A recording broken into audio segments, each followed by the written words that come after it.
Hello বন্ধুরা, আমি অভিষেক। অনেক দিন পর আপনাদের সামনে এলাম।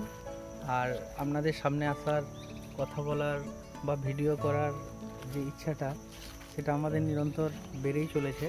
আপনারা হয়তো আমাদের ভিডিও দেখছেন, কিন্তু হয়তো বুঝতে পারছি যে প্রত্যেকটা মানুষের ব্যস্ততার জন্য আপনারা বেশিক্ষণ সময় দিয়ে হয়তো ভিডিওগুলো দেখতে পাচ্ছেন। আর আমাদের ভিডিওটা একটু লেন্দি হচ্ছে, আর তার জন্য কিন্তু আপনারা কী করছেন, অল্প সময় সেটাকে দেখেই মিস করে চলে যাচ্ছেন। এটা হচ্ছেটা কি, আমাদের যে সহজ সরল যে উদ্দেশ্যটা আছে, সেই সহজ সরল উদ্দেশ্যটা হচ্ছে সবারই বোধগম্যের মাঝে আমরা আপনাদেরকে শেখাতে চাইছি, যাতে সবাই বুঝতে পারেন, সবাই জানতে পারেন, সবাই শিখতে পারেন। আপনারা শিখলে আমাদের লক্ষ্যটা সার্থক হবে। দেখুন, ইউটিউবে এসে আমরা বিশাল কিছু পয়সা ইনকাম করব বা এই ধরনের কোনো মানসিকতা কিন্তু আমাদের নেই। তাই আপনাদেরকে হ্যাপি নিউ ইয়ার জানিয়ে আমরা একটা ভিডিও দিতে চলেছি। পারলে এখান থেকে কিছু শিখুন, আর শিখে আমাদেরকে ফিডব্যাকটা অবশ্যই দিন, কারণ আপনাদের ফিডব্যাকটা আমাদের জন্য খুব জরুরি। আমাদেরকে ভিডিও বানাতে আরও উৎসাহী করবে, এবং আমরাও চাইবো যে আরও নতুন নতুন ভালো ভালো ভিডিও, যেগুলো আপনাদের কাজে লাগবে, সেই ধরনের ভিডিও কিন্তু আমরা দিতে থাকবো। তাই চলুন আজকের ব্যাপারটা আমরা আলোচনা করি। আজকের ব্যাপারটা হচ্ছে যে একটা মানুষ, এখন তো ব্যস্তময় জীবন, তাই ব্যস্তময় জীবনেতে কারোরই কিন্তু সময় নেই। কেউ কিন্তু চায় না 2 মিনিট সময় এক্সট্রা খরচা করতে, কারণ উপার্জনের চাহিদা কিন্তু মানুষকে দৌড়ে নিয়ে বেড়াচ্ছে একটা স্ট্রেস টেনশনের মধ্যে এবং কাজের চাহিদার মধ্যে রেখেছে।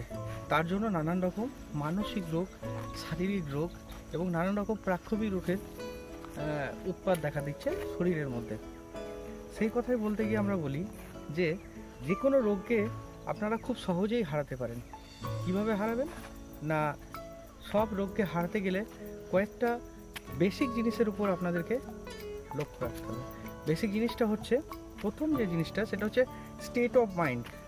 আপনারা একবার ভেবে দেখুন, যারা চীনে বসবাস করেন, যারা কুংফু, ক্যারেটা, এই সমস্ত কিছু নিয়ে যারা প্রতিনিয়ত শিখছেন, জানছেন, বুঝছেন, তাদেরকে দেখেছেন একটা ক্ষমতার বা একটা সহনশীলতার শেষ পর্যায়ে নিয়ে যাওয়া হয়। তাদেরকে অ্যাকচুয়ালি একটা টর্চার করা হয়, যাতে করে তাদের শারীরিক এবং মানসিক অবস্থান বা অবস্থাটা এমন একটা জায়গায় গিয়ে দাঁড়ায়, যাতে করে তাদের কাছে সামান্য ব্যথাটা খুব সহনীয় হয়ে যায়, যাতে করে এই ব্যথাটা যেন তাদের মনের ওপর কোনো রকম প্রভাব ফেলতে না পারে। ব্যথা শরীরের ওপর প্রভাব ফেলার থেকেও যখন মনের ওপর প্রভাব ফেলে, তখন কিন্তু সেই ব্যথাটার একটা অন্য রকম মানে কষ্টদায়ক হয়ে ওঠে। তাই স্টেট অফ মাইন্ডটাকে আপনাদেরকে ঠিক রাখতে হবে। স্টেট অফ মাইন্ড বলতে আপনাদেরকে এটাই বোঝালাম যে মানসিক যে অবস্থা, সেই অবস্থাটা যতটা আপনার শক্তিশালী হবে, আপনি রোগকে কিন্তু খুব সহজেই কিন্তু হারিয়ে ফেলতে পারবেন। 1 নম্বর। দ্বিতীয় নম্বর হচ্ছে যে ইমিউন সিস্টেম নিয়ে আপনাকে কাজ করতে হবে। একটা কিছু রোগ হলো না হলো, আপনি ওষুধ খেয়ে নিলেন। 24 সালের শুরুতেই আপনাদেরকে এরকম বার্তা কেন দিচ্ছি, কোনো একটা রোগ হলো, কিছু না হলো, একটা পেন কিলার বা একটা ওষুধ বা একটা অ্যান্টিবায়োটিক আপনারা খেয়ে নিলেন। সেই ওষুধটা হয়তো রোগটাকে সুস্থ করতে পারে, কিন্তু আপনারা কি বলতে পারেন যে এই রোগটাকে সুস্থ করতে গিয়ে সে আপনার শরীরের ক্ষতি করছে না? যথেষ্ট পরিমাণ ক্ষতি করছে। তার তো প্রত্যেকটা জিনিসের তো একটা সাইড এফেক্ট আছে, সেই সাইড এফেক্টের জন্য আপনারা কিন্তু ক্ষতিগ্রস্ত হচ্ছেন। তাই আপনাদের কাছে রিকোয়েস্ট, প্রথমেই ওষুধ খাবেন না, শরীরকে একটু সময় দিন, শরীরকে বুঝতে দিন যে তার হচ্ছেটা কি, তার জন্য কীরকম ইমিউন সিস্টেম দরকার। সে নিজেই নিজের ওষুধটা তৈরি করবে, তারপর না হয় না কমলে না হয়তো আপনি ওষুধের দ্বারস্থ হবেন। 3 নম্বর হচ্ছে daily exercise, daily yoga, daily fitness training. Daily exercise, daily yoga, daily fitness training যদি আপনি করেন, স্বচ্ছতার সঙ্গে স্বাভাবিকভাবে এত সুন্দর আপনারা নিজেদের লাইফটাকে লিড করতে পারবেন যে আপনারা চিন্তাও করতে পারবেন না।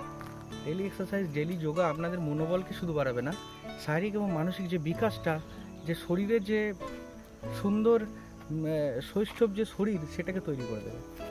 আর 4 নম্বর হচ্ছে যে আপনারা যে কাজটা করছেন আজকের দিনে, তার মধ্যে যে চাহিদা, যে মানসিক চাহিদা, সেই মানসিক চাহিদাটাকে দমন করতে শিখুন।